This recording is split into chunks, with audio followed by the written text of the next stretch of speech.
क्या अगर सईद रोहल्ला इस बात को डरते हैं कि वो रिजाइन दे? क्या अगर सईद रोहल्ला को रिजाइन देने से कोई दिक्कत आ सकती है? क्या अगर सईद रोहल्ला अपनी मेंबर पार्लियामेंट सीट बचाना चाहते हैं? क्या हम ये मानेंगे कि ये जो तनाव जिस तरह से नेशनल कॉन्फ्रेंस और आगा सईद रोहल्ला के बीच देखने को मिल रहा है, क्या ये अरूज पाएगा? क्या आगा रोहल्ला और नेशनल कॉन्फ्रेंस के बीच सब कुछ ठीक है? क्या आगा रोहल्ला रिजाइन देने से डर रहे हैं? क्या आगा रोहल्ला खुद को अकेले महसूस कर रहे हैं? क्या नेशनल कॉन्फ्रेंस आगा रोहल्ला को अपनी पार्टी से निकालेंगे? बातें जो हो रहे हैं वो कुछ और ही बयां कर रहे हैं। जिस तरह से आज एक और बड़ा बयान एमएलए दूसर पीरजादा फेरोज साहब ने कहा है, उन्होंने कहा है कि मैं चैलेंज करता हूं आगा सईद रोहल्ला महदी को कि वो रिजाइन दे और इंडिपेंडेंट इलेक्शन लड़े, फिर देखते हैं कि कौन जीतेगा। यानी कि ओपन चैलेंज जो है एमएलए दूसर पीरजादा फेरोज साहब कहते हैं कि नेशनल कॉन्फ्रेंस की बुनियाद पे जो है आगा सईद रोहल्ला महदी ने जीत दर्ज की पार्लियामेंट इंतखाबात में। अगर नेशनल कॉन्फ्रेंस का सपोर्ट आगा सईद रोहल्ला को नहीं होता तो आगा सईद रोहल्ला मेंबर पार्लियामेंट सीट नहीं जीत लेते। अब सवाल खड़े होते रहे, जिस तरह से सकीना यतू जी और उसके साथ साथ डिप्टी सीएम सुरेंद्र चौधरी और उसके साथ साथ एमएलए दूसर पीरजादा फेरोज साहब वो ये कहते हैं कि नेशनल कॉन्फ्रेंस और आगा सईद रोहल्ला के बीच कुछ ठीक नहीं है, और हम आगा सईद रोहल्ला को कहते हैं कि आप पार्टी को अलविदा करें, आप पार्टी को छोड़िए।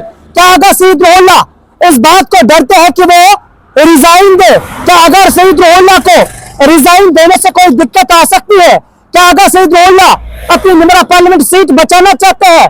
क्या हम ये मानेंगे कि ये जो तनाव जिस तरह से नेशनल कॉन्फ्रेंस और आगा सईद रोहल्ला के बीच देखने को मिल रहा है, क्या ये अरूज पाएगा? क्या इस तनाव में ऐसे भी चीजें देखने को मिलेंगे जो चीजें सियासत में एक नया रुझान जो है वो ला सकती है? जिस तरह से हमने देखा कि बडगाम कॉन्स्टिट्यूंसी में एक जोरदार जो है स्ट्रोक लगा नेशनल कॉन्फ्रेंस को, और लोगों ने जो है नेशनल कॉन्फ्रेंस में भरोसा नहीं जिताया।